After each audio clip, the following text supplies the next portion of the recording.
Ser podcast. Hola, soy Bruno Alemán y esto es Play Fútbol, el podcast de fútbol internacional en el que te hablamos del juego.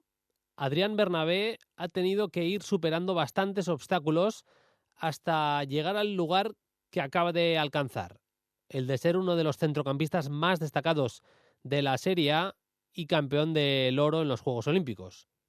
Varios cambios de clubes, del Español al Barça, del Barça al City, del City al Parma, alguno de ellos un poco traumático.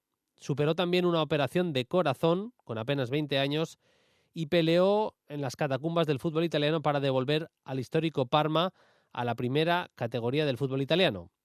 Esta semana hablamos de la irrupción de Adrián Bernabé con la persona que lo fichó para el Parma, uno de los mejores directores deportivos que tiene el fútbol español, con Javier Ribalta. Hablaremos también de lo mejor del fútbol de selecciones, del adiós de Luis Suárez a la selección de Uruguay y, como siempre, las preguntas de los oyentes. Pero el protagonista en esta portada de Play Fútbol, Adrián Bernabé.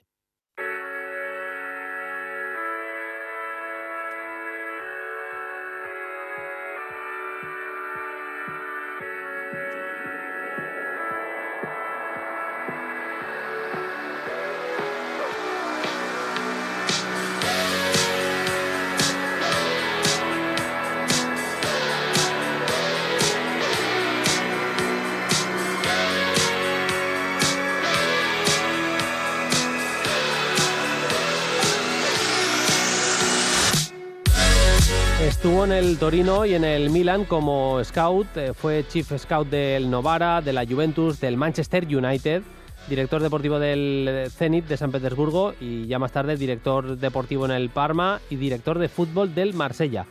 Fue, como hemos explicado en la introducción, uno de los encargados de fichar a un Adrián Bernabé que ahora se está saliendo, que está disfrutando de sus mejores momentos en el fútbol después de ganar el oro olímpico con la selección española y también esas primeras jornadas con el Parma en la Serie A, siendo el organizador uno de los líderes del equipo. Un Adrián Bernabé que en su momento dejó el Manchester City, lo convencieron para dejar el Manchester City y firmar por el Parma, y uno de los responsables, si no el responsable máximo, fue Javier Ribalta, que ya nos escucha. Hola Javier, ¿qué tal? Muy buenas.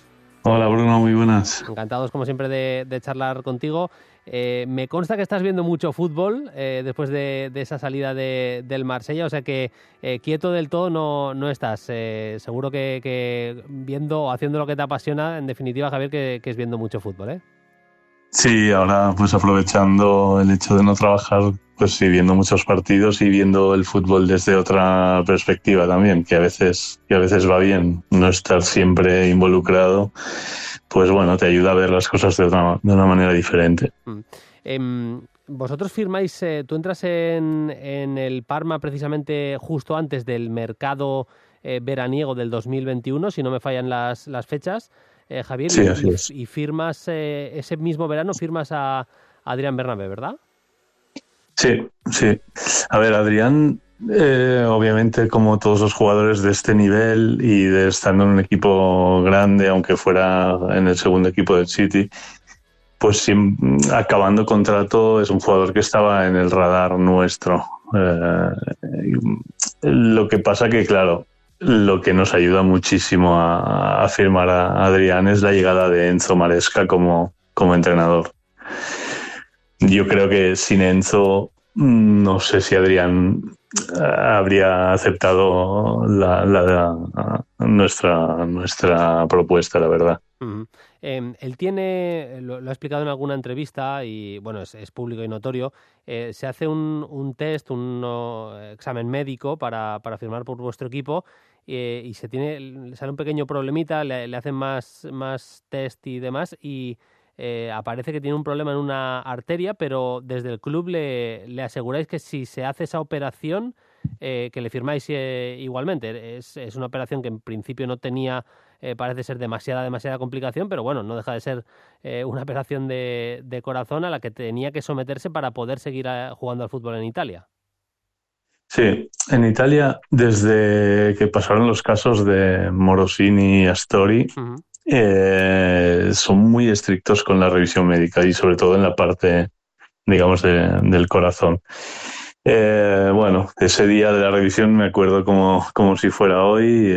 Bueno, estábamos ahí, le dieron la noticia y estábamos juntos con Iván de la Peña, su agente, y con Adri. Y la verdad que fue un momento muy como se te cae el mundo encima, a él sobre todo. A ver, a nosotros pues al final obviamente nos hacía mucha ilusión y todo, pero lo primero que valoras es la persona, ¿no? Antes de nada. Bueno, había un problema que podría tener una solución, pero en Italia el problema es que no te dan, si no tienes la idoneidad, se llama la idoneidad, no sé, como la validez, digamos, para poder jugar. No te puedes tramitar lo que sería la ficha o bueno, registrarte, ¿no? Entonces, bueno, desde que pasaron los casos que te he dicho antes, pues los doctores en Italia, antes de firmar esa validez, esa idoneidad, pues se lo piensan o quieren hacer dobles chequeos, quieren hacer de todo porque, bueno, tiene una responsabilidad muy grande, ¿no? Entonces, pues eso, hablamos con los doctores, fue 2 o 3 veces a Roma, Milán, bueno, hicimos, la verdad que hicimos de todo. Él también siempre estuvo súper disponible porque, claro, era un mazazo para él y él quería hacer lo máximo para jugar. Y por suerte, pues bueno, todo fue bien, se operó creo que en Barcelona al final y nada, todo salió adelante. En ese momento nos dieron la idoneidad por 6 meses solo, o sea que bueno, todo esto luego hay que renovar, hay que ir haciendo chequeos y hay que ir renovando esta idoneidad. Sí, sí. La verdad es que es un capítulo que te pasa a cierta edad ya más maduro y bueno, igual lo puedes gestionar mejor. A Adrián le pasa con 20 añitos mal contados y tuvo que ser un capítulo tremendo. Y lo que dice Javier es importante recalcar que en Italia es todo mucho más estricto. Para que os hagáis una idea, Eriksen, con los mismos exámenes médicos, en Italia no se le permite jugar porque tiene un marcapasos desde su episodio en Copenhague, en la Eurocopa. Se le paró el corazón en ese partido, le operaron, le pusieron marcapasos, le dijeron muchos médicos, o todos los médicos, vaya, los que había ido, que podía jugar a fútbol, pero por cómo está la historia en Italia, él allí no podía jugar y en cambio fichas por el Manchester United y puedes jugar en la Premier. Bueno, estas cosas que a mí me cuesta entender, Javier, pero no, es increíble. Sí, sí. Y Adrián venía del Manchester City, no es que no venía claro. Es que venía del City. Sí, sí. Pero es así, Italia es un poco especial. Nosotros ese mismo verano tuvimos también un pequeño tema con Franco Vázquez, que imagínate la carrera que había hecho y igual. Pero bueno, eso de Franco fue una cosa más pequeña y es una cosa suya que tiene él por naturaleza, pero igualmente al principio no se la querían dar. Y es así, bueno, Italia desde aquellos episodios se ha convertido en algo más estricto. Claro.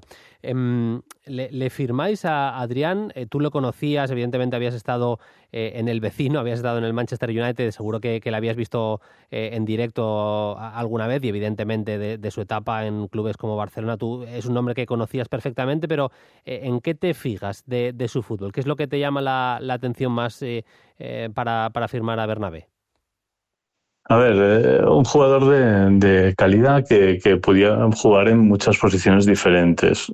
Luego, es verdad que con la llegada de Enzo Maresca, que había sido su entrenador el año anterior, pues Enzo lo veía en su sistema lo que le había hecho hacer un poco el año anterior con la reserva del City, que era un poco ese falso lateral, ¿no? Un lateral que luego se mete dentro y se convierte en un centrocampista al final.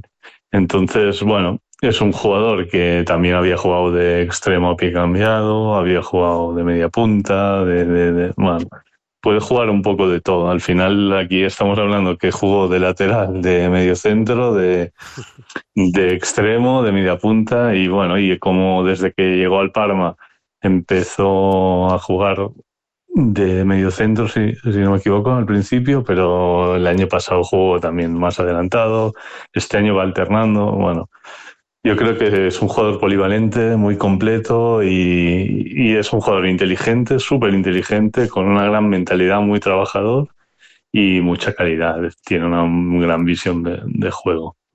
A mí te reconozco que yo le tenía, de cuando le había visto en categorías inferiores del Barça, le tenía mucho más como un mediapunta, también un poco por la altura que tenía, porque no se había estirado, no es un jugador muy alto, evidentemente, todo el mundo lo ha visto últimamente, pero sí que me lo había categorizado ya prácticamente como ese jugador de acompañante, si quieres, del pivote o incluso media punta para jugar por ahí. Y cuando le empecé a ver como medio centro me llamó la atención la capacidad para ganar duelos, para situarse en el lugar que toca a la hora de defender, cerquita de los centrales, hacer coberturas a los laterales. La verdad es que me perdí alguna parte importante de su paso a la madurez futbolística, pero me sorprendió cómo creció en ese aspecto, Javier. Sí, no, tienes razón. Es verdad, a veces también por donde creció, ¿no? Como un jugador de Barça, luego de Manchester City, de pequeño había jugado en el Español.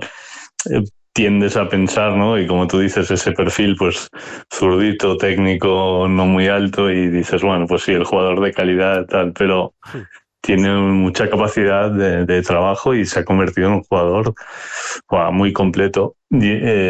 Cuando él tuvo el problema del corazón y demás, al final él aparece en enero. En enero ya no estaba Maresca de entrenador, ya habíamos destituido a Maresca y había un entrenador mucho más italiano, old style, digamos, que era Beppe Iacchini.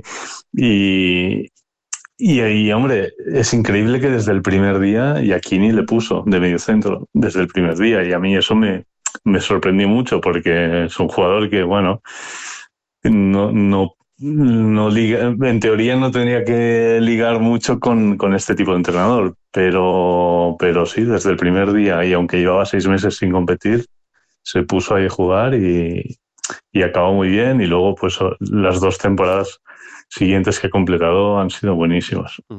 A mí es que en los Juegos Olímpicos me llamó la atención que entraba desde el banquillo, a veces en momentos en los que España tenía que aguantar resultados. España jugaba bastante ofensivo en estos Juegos con Fermín, siendo Fermín uno de los interiores seguramente y Baena, ¿no? Los dos interiores son los que están más cercanos del pivote, que era Barrios, que tampoco es un pivote defensivo al uso, o al menos no lo ha sido con Simeone Sí.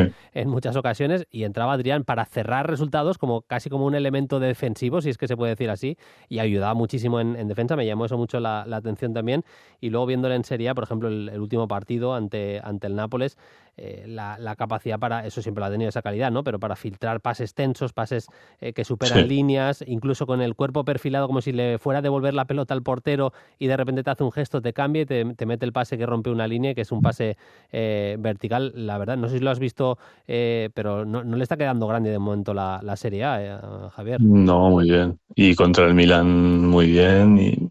Y lo que decías de la selección, yo creo que también era un poco como lo usaban como para defender con balón y sin balón, porque él tiene capacidad también de tener el balón, tiene mucha personalidad, no le quema y luego una cosa que también hace faltas, o sea, cuando es necesario hace faltas.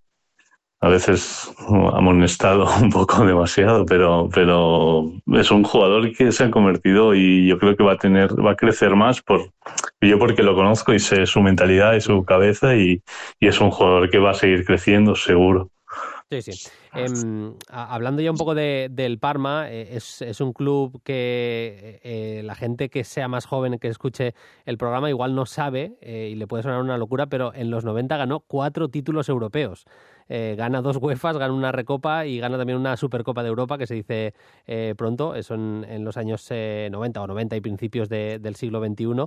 Y supongo que es un club, tú que lo has vivido en primera persona, lo has vivido de cerquísima, desde dentro, mejor dicho, que mantiene un poco esa grandeza o ese orgullo de lo que fue y que ahora por fin ha conseguido el regreso, en parte por el curro de gente como tú, porque hay varios jugadores que estuvieron en la etapa o que fueron firmados en la etapa en la que estabas tú de director deportivo.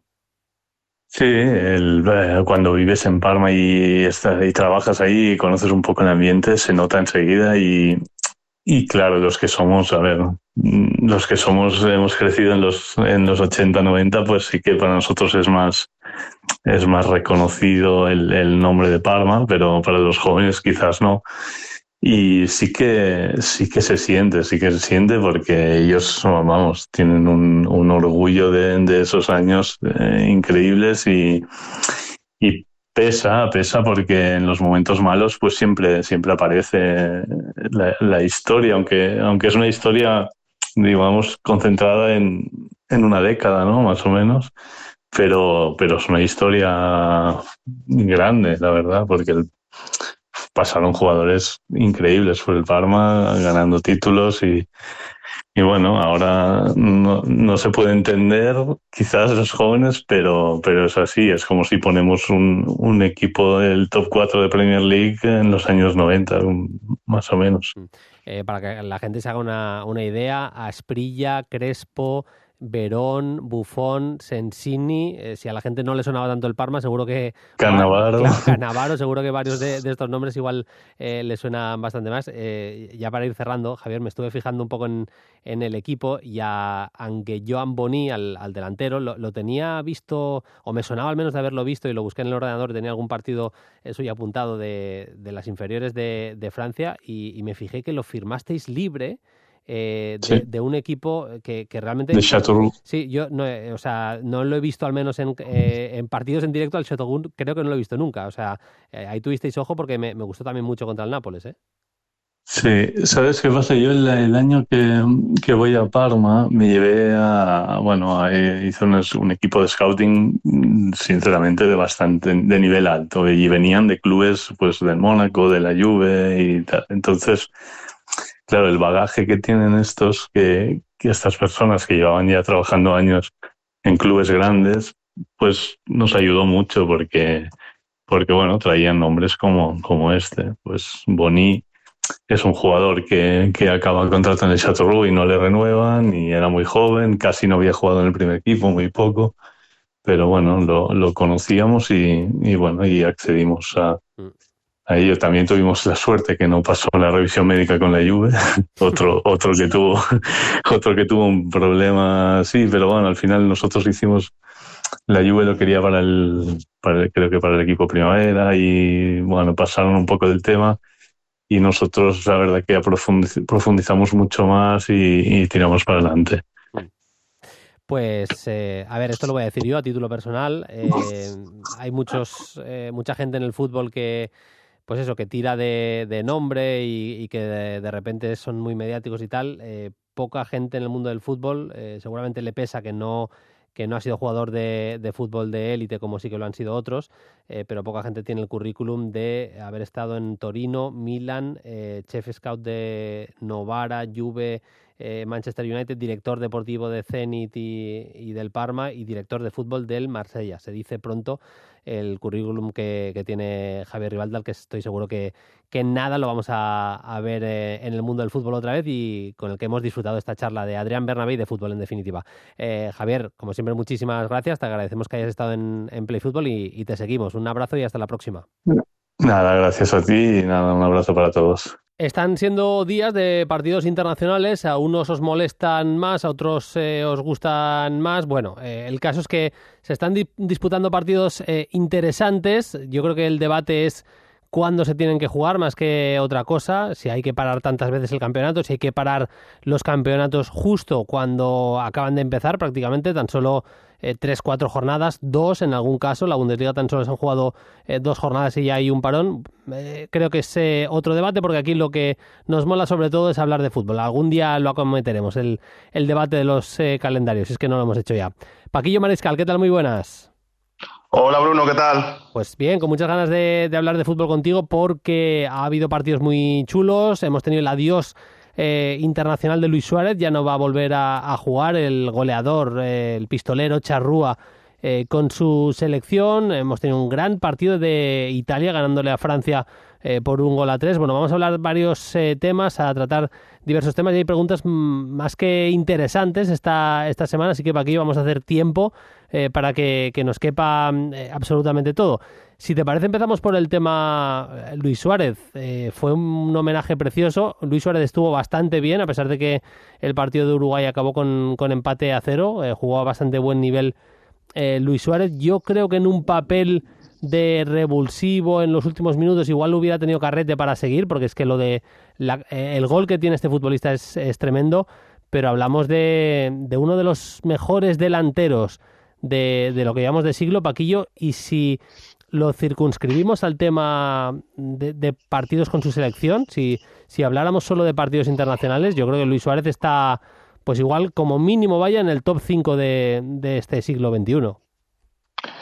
Sí. Si hablamos solamente de Uruguay, segurísimo. Si lo extrapolamos también al tema de clubes, Bruno, podemos decir que se ha retirado, vamos a ver, está en el Inter de Miami, pero ya, claro, alejarse el último reducto de la élite, que es Uruguay, para poder competir Copa América, etcétera, o mundiales, pues, bueno, pues Luis Suárez creo que le queda poquito, ¿no? No sabemos lo que va a tardar en colgar la foto definitivamente. Y yo creo que la reflexión es, Bruno, que se va uno más del último de esa generación, tiene 37 años, de los Lewandowski, de los Agüero, de los Benzema, Higuaín, ¿no? Se nos está acabando la mecha de ese estirpe delantero, que estamos viendo a algunos nuevos tipo Haaland, pero que no creo que va a costar mucho trabajo, incluso el propio Cavani, su compañero, que también es de la misma quinta, va a costar trabajo que por cómo se va encaminando el fútbol, en mi opinión, lo estamos viendo en cuanto a pizarra, táctica y diferentes modelos de juego, que tengamos una generación de jugadores, ya no digo al mismo nivel, pero que compitan ahí entre muchos años quién es el mejor delantero centro del mundo, quién está ahí por la bota de oro siempre. Creo que eso se ha perdido mucho y Luis Suárez ejemplifica muy bien ese último reducto. Es que Luis Suárez durante su carrera ha tenido que ir aprendiendo muchas cosas. Hablamos siempre de lo que ha evolucionado la posición de portero, que seguramente, seguro es la que más ha cambiado en los últimos 30 años, pero actualmente a los delanteros se les pide muchísimo más que hace 20 años, cuando empezaba la carrera de Luis Suárez, y el propio futbolista charrúa ha tenido que aprender muchas cosas. No es solo un rematador. Luis Suárez aprendió a hacer muchas cosas. Es verdad que en sus inicios él también había sido, por ejemplo, extremo, y que lo mejor que tiene es esa puntería, ese olfato goleador, como prácticamente poquísimos delanteros pueden contar en este siglo. Pero ha aprendido a jugar fuera del área sin ser un jugador súper asociativo, ha tenido que ir ganando registros. Me parece que ejemplifica bastante bien el cambio que hemos visto en los últimos años en esa posición.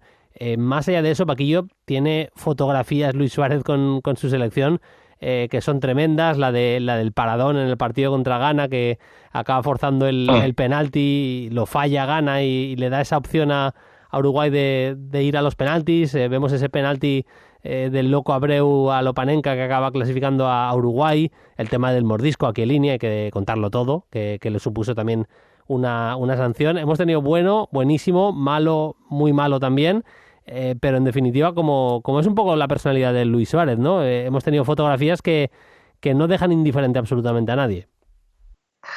Sí, yo creo que su carrera habla bien por él, tanto como ha tenido que crecer mentalmente, porque esos episodios, hay que decirlo, lo que sucedió con Chiellini se llevó todos los focos, ¿no? Estamos hablando de un mundial, pero que ya había tenido episodios parecidos en la Premier League, muy parecidos, de tener un carácter bastante complicado de gestionar, y él mismo lo ha reconocido en una entrevista ya un poco más en la madurez. También el salto, lo que tú comentabas de la capacidad de ir amoldándose a las situaciones y mejorando como jugador, ¿no? Yo creo que evidentemente saltar de la Premier al Fútbol Club Barcelona, jugar con la generación de futbolistas que jugó en Can Barça, también ha tenido que ir adaptándose a las situaciones, también diferentes técnicos.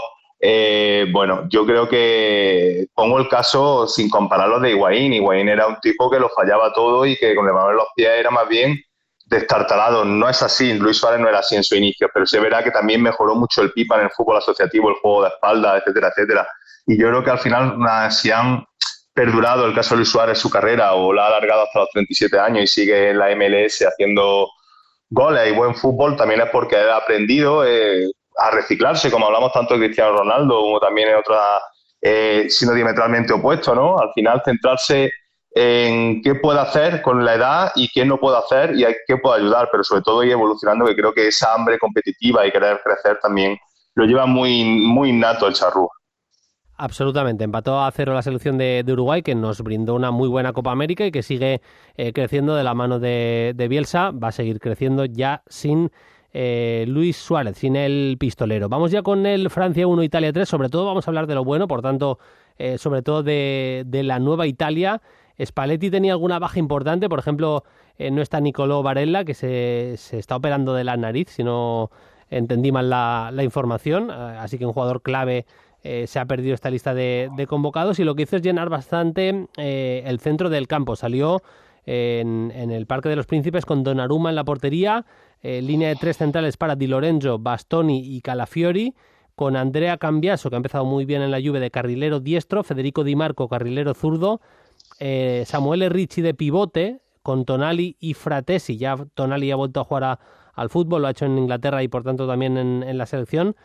Tonali decía y Fratesi los interiores, Lorenzo Pellegrini más en la media punta, con un futbolista como Matteo Retegui como delantero centro, y la verdad es que empezó fatal porque empezó encajando el gol de Barcolá, pero se rehizo bastante bien y acabó llevándose el partido ganando por 1-3, regalándonos, por ejemplo, acciones, Paquillo, como la del golazo de Federico Di Marco. Sí, yo creo que yo cuando vi el 11 por el que apostó Spalletti, bueno, volvió a rellenar, ¿no?, muchísimo la medular, como ya hizo la pasada Eurocopa, que yo creo que bueno, que es una idea bastante positiva teniendo en cuenta el rival que tengan, ¿no?, enfrente. En este caso yo creo que le funcionó bien lo de Ricci, Tonali, Fratesi más Pellegrini, aunque cada uno sumase una altura, pero al final son 4 centrocampistas de querer traer la pelota, porque tanto Fofana como Kanté estuvieron terribles. Esa superioridad numérica ahí de Spalletti creo que fue una de las claves para liberar por fuera a Cambiaso, a Di Marco, etcétera. Y a priori tú ves el 11 y es verdad que una selección italiana, Bruno, pues de chicos jóvenes, que ha perdido quizás por nombre talento, ¿no? Tú evidentemente ves la comparas con la Italia campeona del 2021, te faltan cosas. Cierto que faltaba, por ejemplo, Barella, vamos a ver el tema con Chiesa.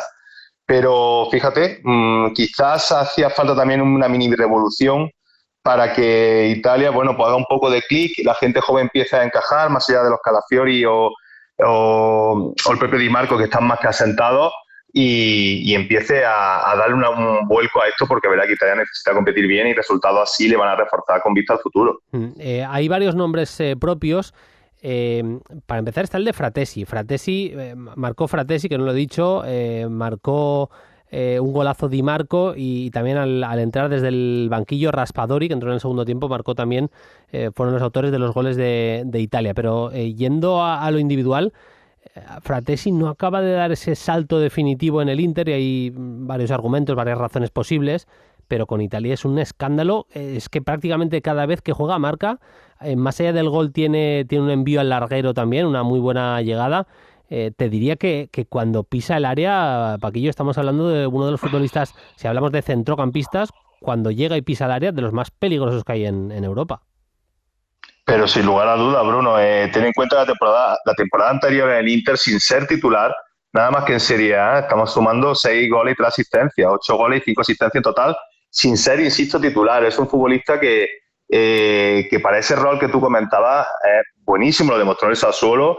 El problema es que, claro, el Inter estructurado en 3-5-2 con Barella en Mkhitaryan en los interiores, más la llegada de Zielinski, que yo no sé si es mejor o peor jugador que Fratesi, pero yo creo que Inzaghi lo ha pedido expresamente. Lo tiene difícil. Yo creo que el problema de Fratesi es que no ha salido en este mercado del Inter de Milán, porque creo que en cualquier equipo medio top de Serie A volvería a ser lo que fue en el Sassuolo, y por eso lo fichó el Inter. Pero es verdad que tiene un idilio similar a lo que le ocurre a Ferran Torres con España, ¿no? Le ocurre con la selección italiana, siempre suma cifras, siempre es importante, y Spalletti está contando muchísimo con él.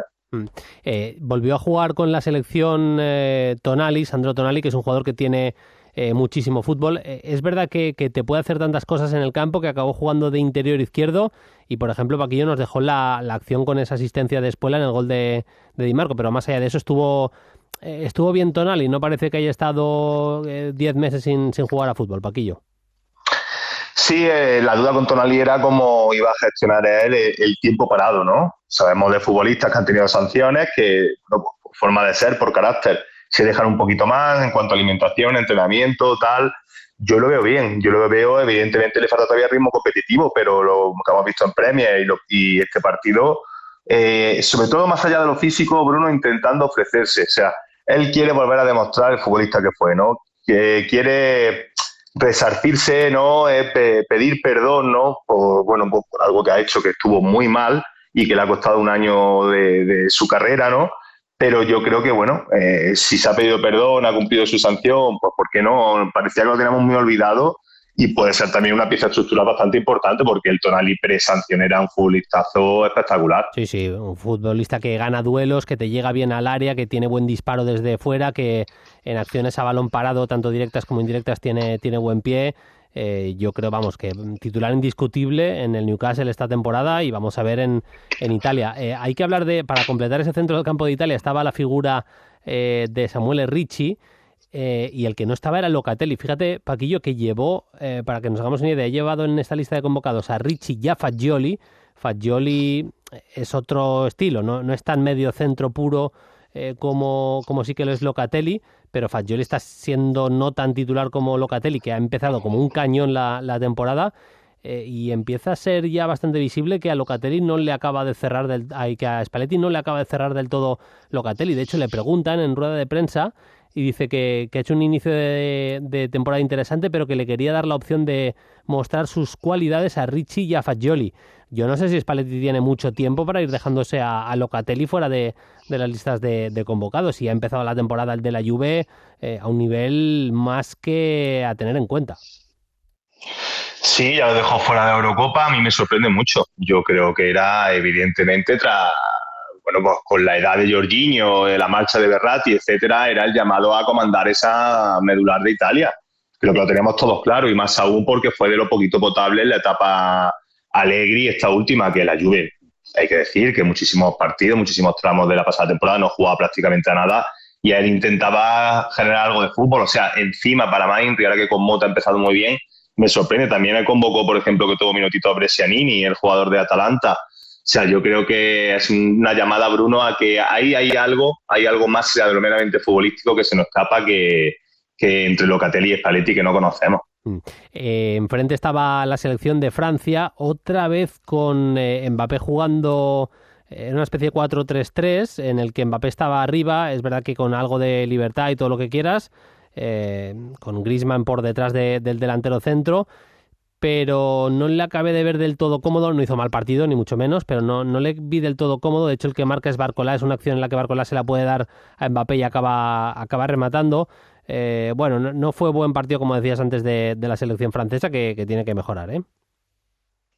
Sí, yo en línea general me pareció un partido bastante gris, plomizo, volviendo a lo de siempre con Deschamps. Bueno, podríamos abrir el debate de la continuidad de Deschamps. Yo creo que esta Francia necesita que agiten el árbol, porque al final es una selección que quiere que pasen pocas cosas, que cuando se puede adelantar el marcador, como en este caso, quiere que sucedan menos cosas aún, pero al final los rivales saben ya cómo meterle mano, ¿no? Y muy Griezmann, manteniendo quizá el nivel tan bajo que dio la Eurocopa. Tampoco Olise, que venía como con las que viene con la flechita hacia arriba, ¿no? De los Juegos Olímpicos.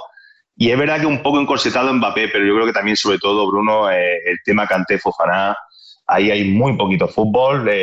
Yo creo que, fíjate, que la figura de Rabiot, que tan criticado muchas veces, ¿no? Tan defenestrado muchas veces por muchísima gente, al final con Francia siempre daba un aire, agilizaba un poquito más, liberaba a Griezmann, es importante, pero esta Francia no invita a que sepamos que manteniendo a Deschamps, cualquier partido que veamos de ellos vamos a disfrutar muchísimo o casi nada.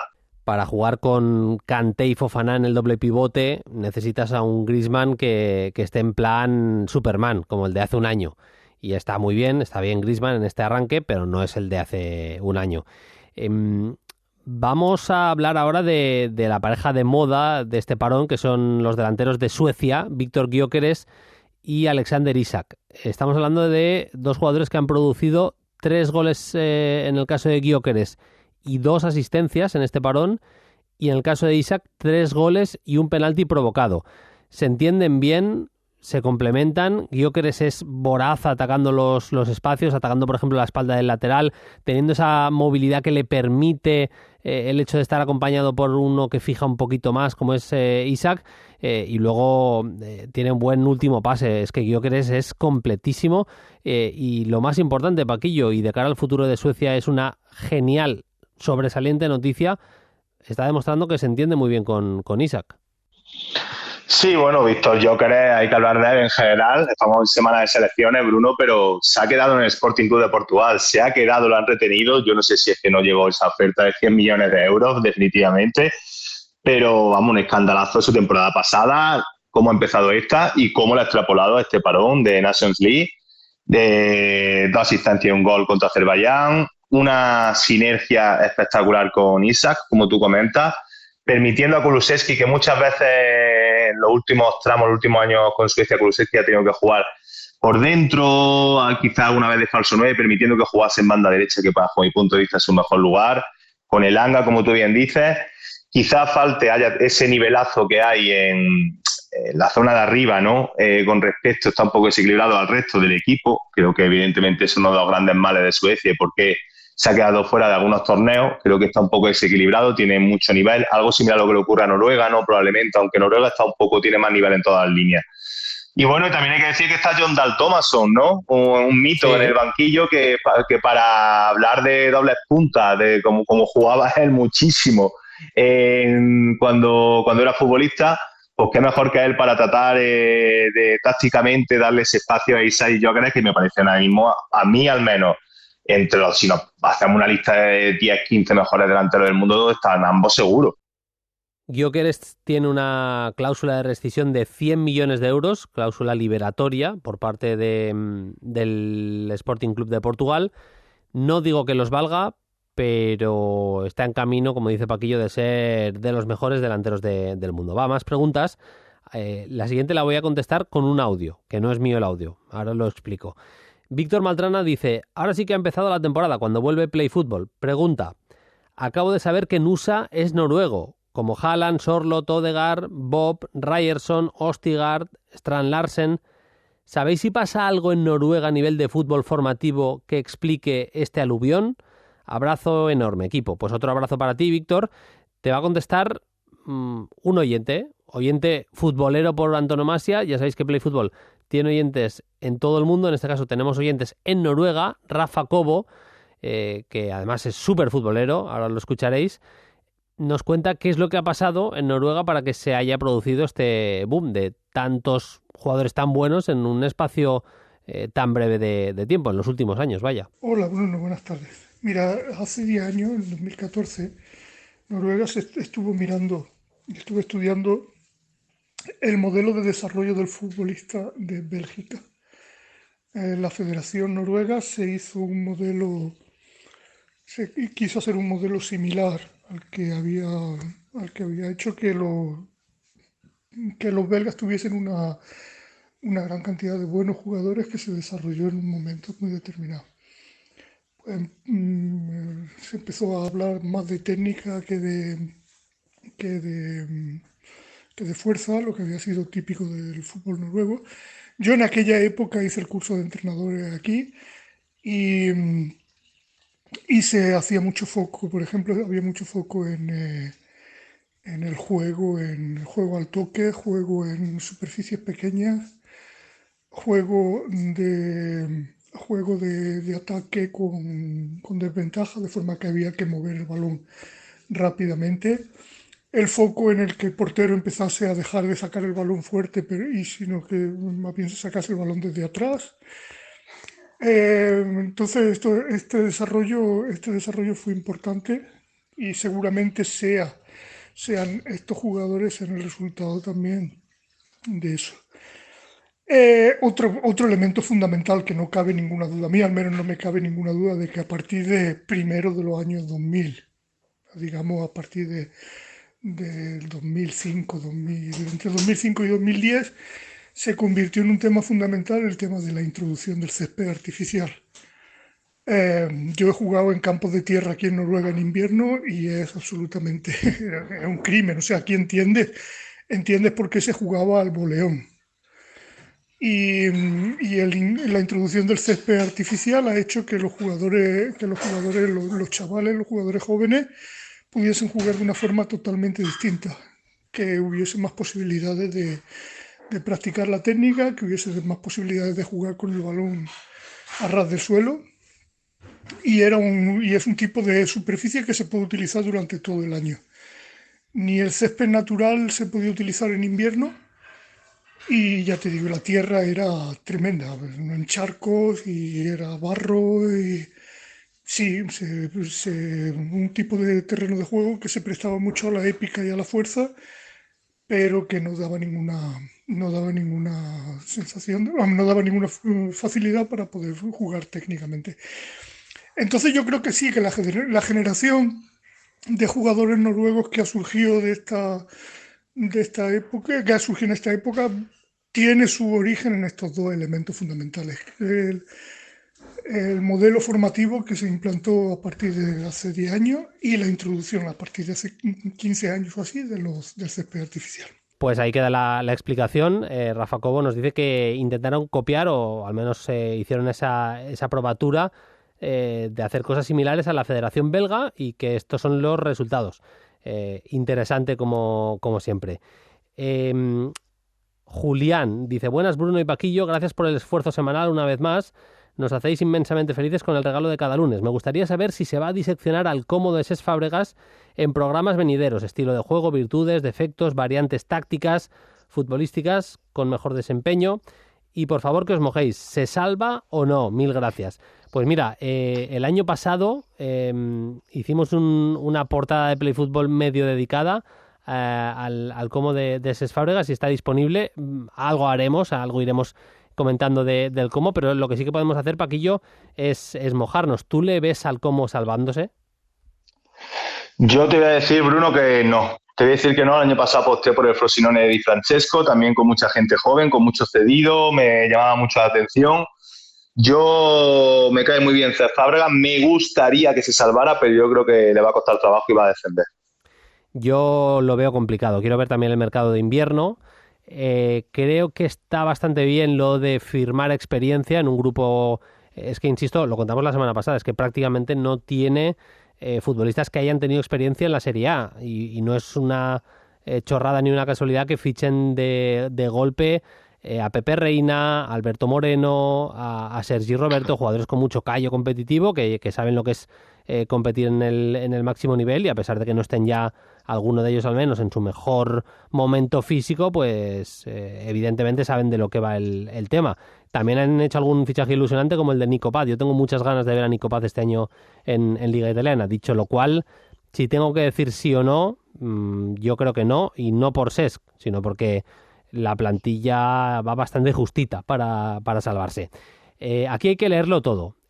K. Dogot dice también: Bruno, creo que decir que el Atlético de Madrid ha fichado a Julián Álvarez por 90 millones, cuando han sido 75 más variables que se pueden cumplir o no, y seguidamente soltar que Mbappé ha costado 0 euros, cuando la prima de fichaje supera los 100 millones y la tarifa de la madre los 20, es insultar la inteligencia de tus oyentes.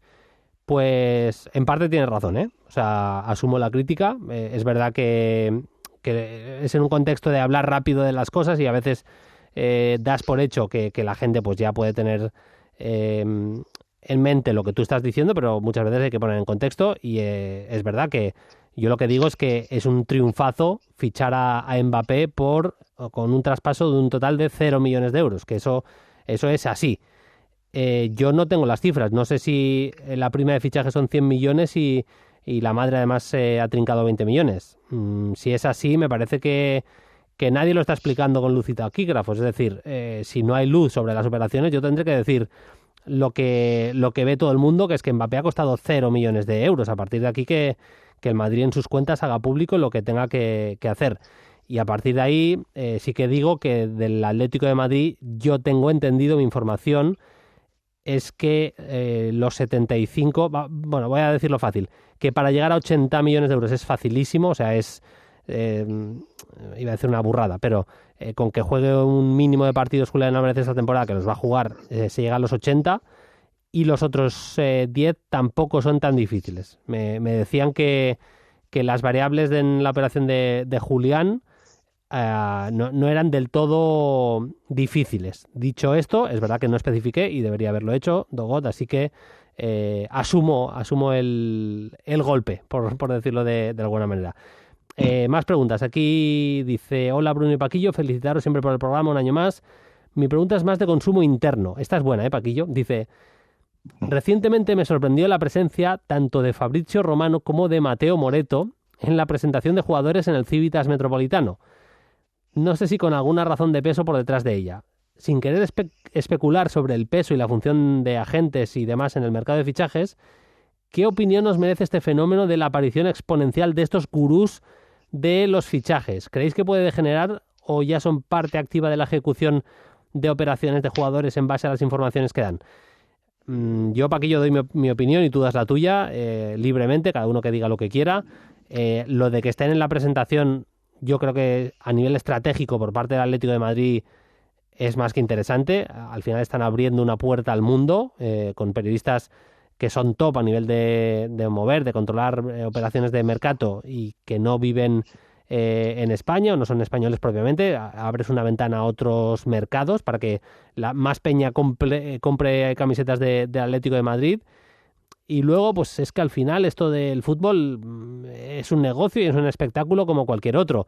Y que se haga un poco de espectáculo con el mercado de fichajes, a mí no me parece mal. O sea, creo que es parte del circo del fútbol y creo que hay 1000 cosas muchísimo peores en el fútbol que la aparición de este tipo de periodistas que tienen sus fuentes, su manera de informarse, pero que en general están bastante bien informados, Paquillo.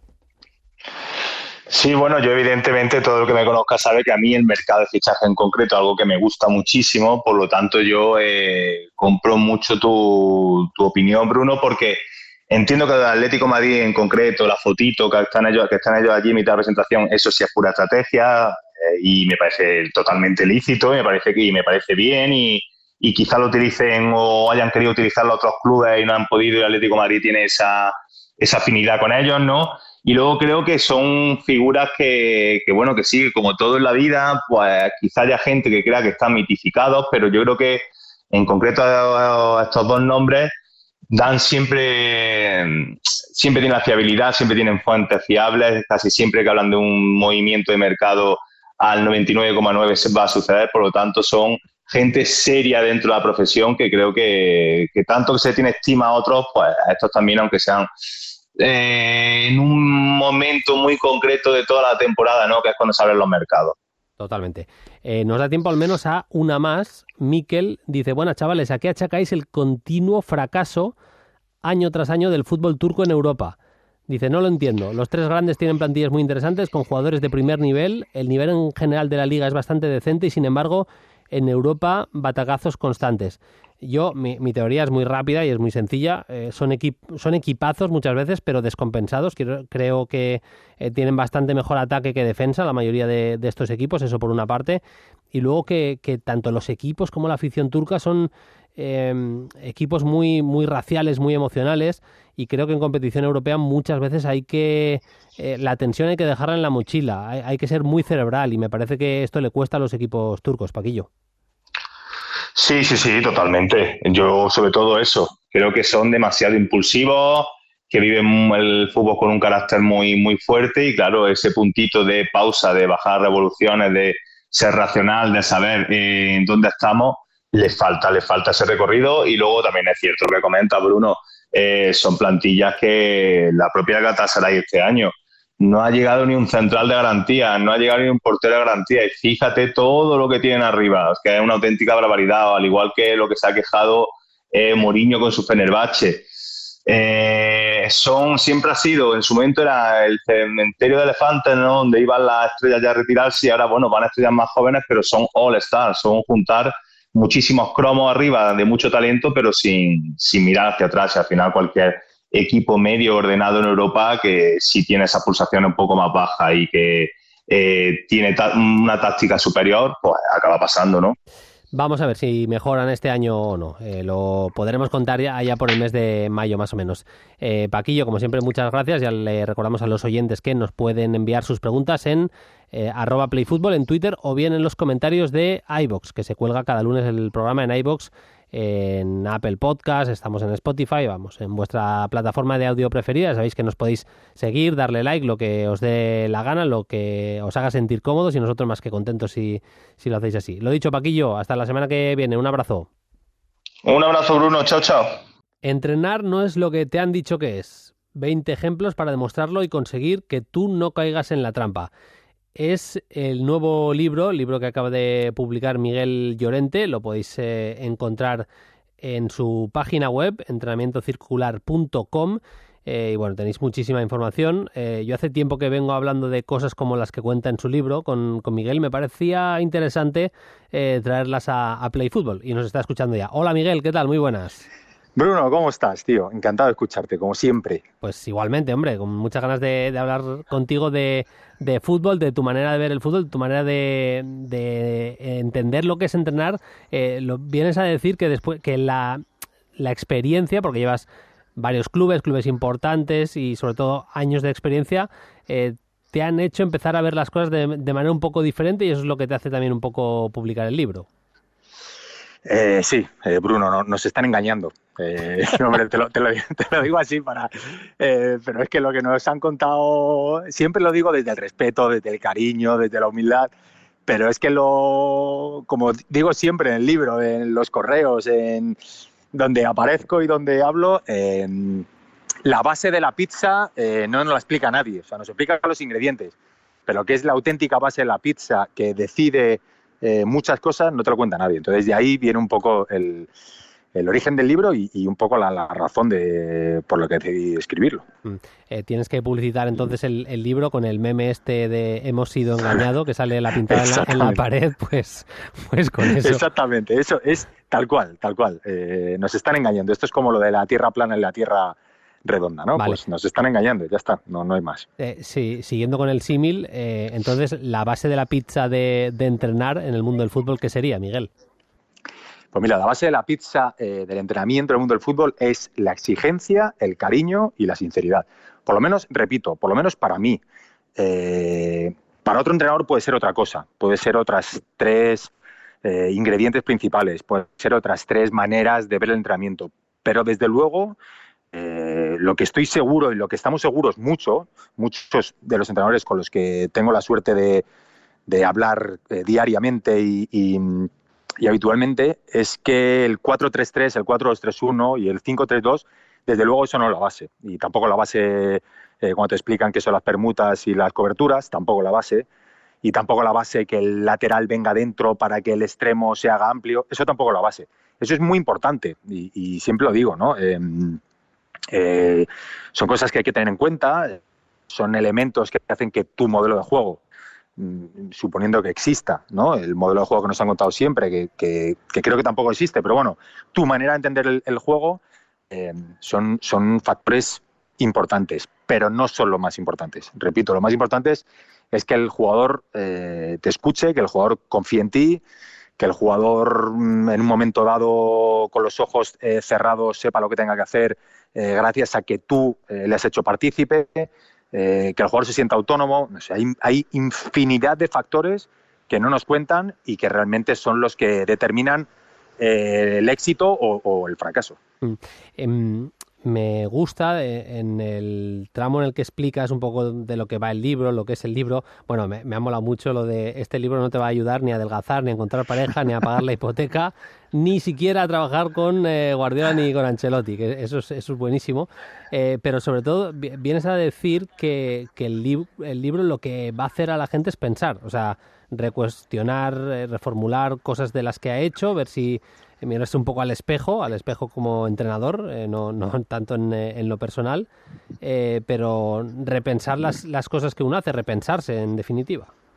Sí, Bruno, mira, yo la introducción, si no recuerdo mal, sí, la introducción del libro hablo que yo he tenido 2 referentes principales en mi carrera como entrenador, como profesionalmente y personalmente, porque al final me han tocado de las dos maneras, ¿no? Y uno es Xavi Lucas, actual psicólogo de Mitchell en el Girona, donde cuando pude trabajar muchos años con él durante varios años del Español y ahora en el Girona.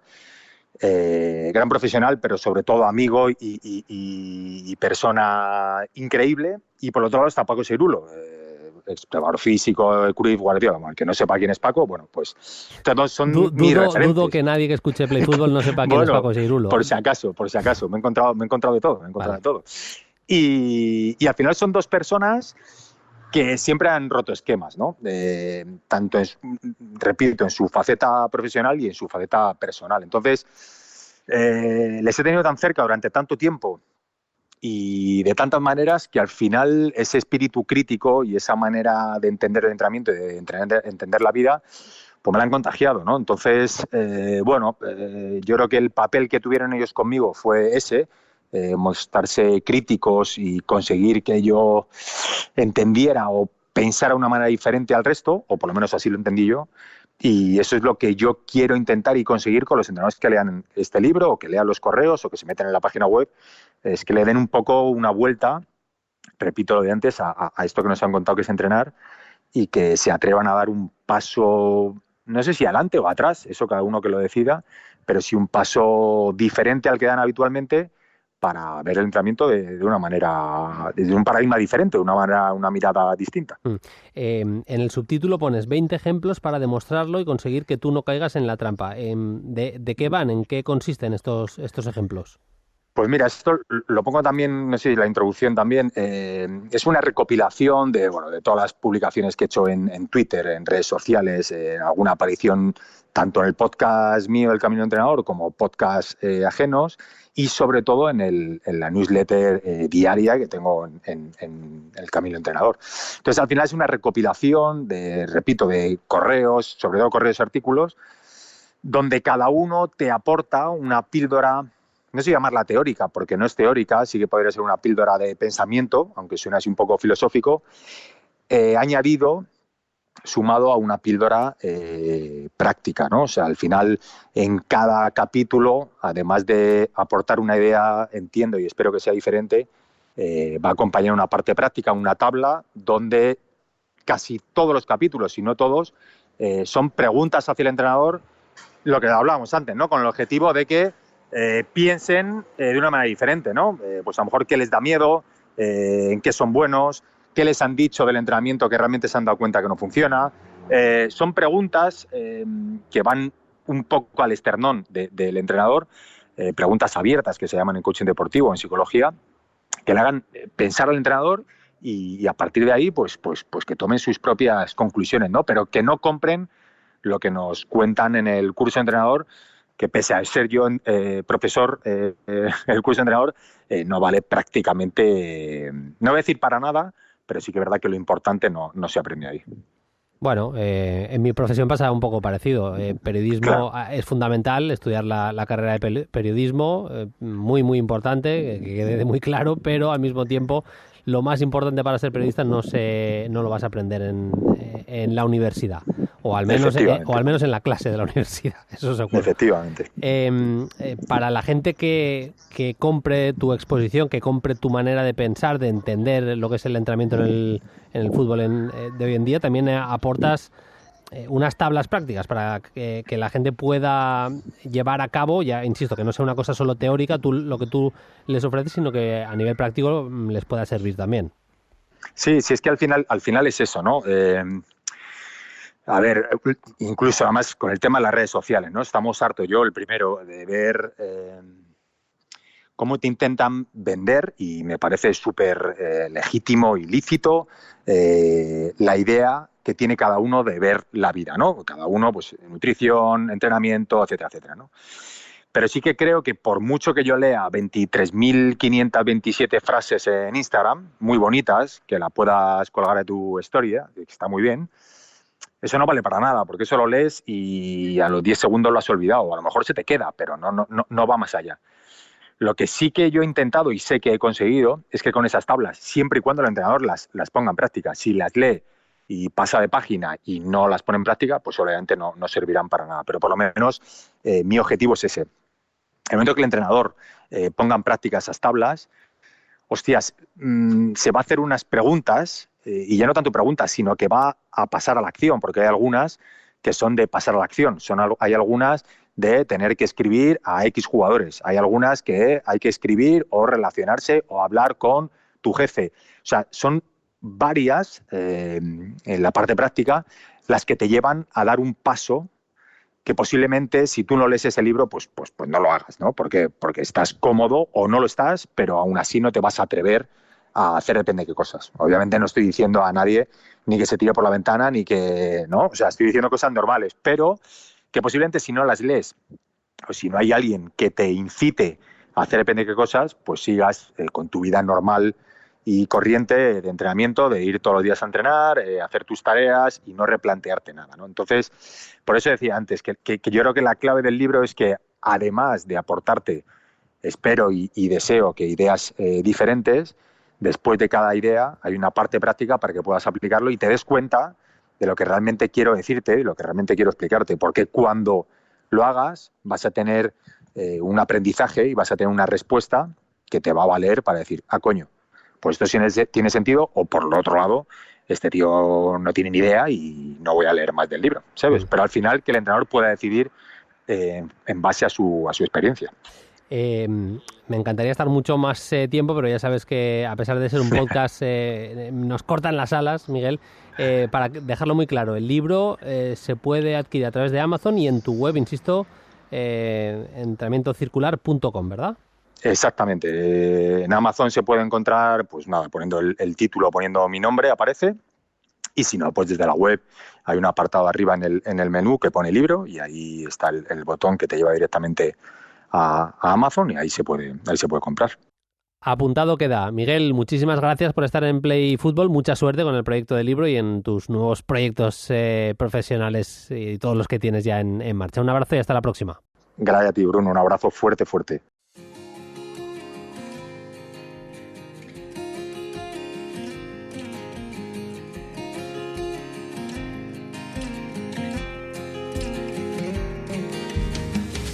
Nos vamos yendo, cerramos aquí el episodio de esta semana.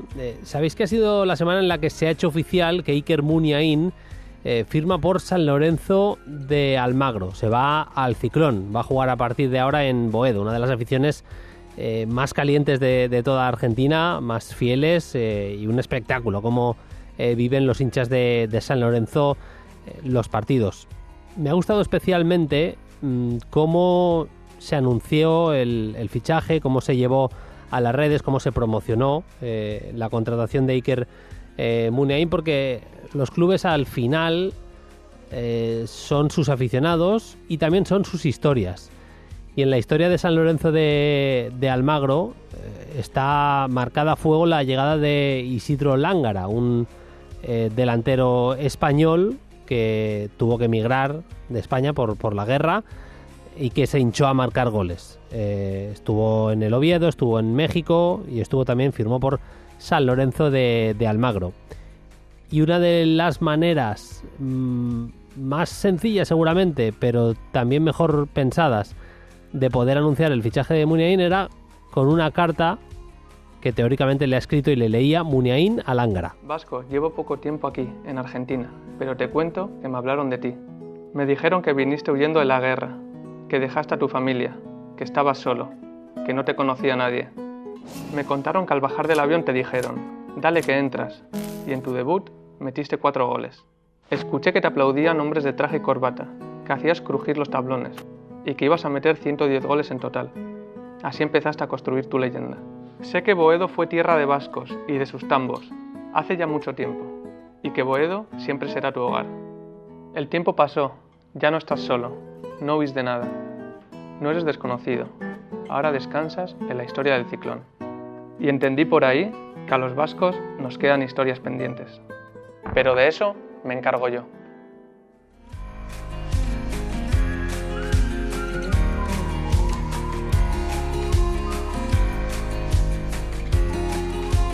Pues la verdad es que cuesta encontrar una manera mejor de anunciarlo. Se alude a la historia y, ¿por qué no decirlo? se pone el foco absolutamente en Iker Muniain y en lo que puede hacer a partir de ahora en el fútbol argentino, en este caso en San Lorenzo de Almagro. Ahora sí, nosotros nos vamos. Más Play Fútbol el lunes que viene. Hasta entonces, sed felices. Adiós. Suscríbete a Play Fútbol. Todos los episodios y contenidos adicionales en la app de Cadena SER y en nuestros canales de Apple Podcast, Spotify, iVoox, Google Podcast y YouTube. Disponible los lunes a las 10 de la mañana. Cadena SER. La radio.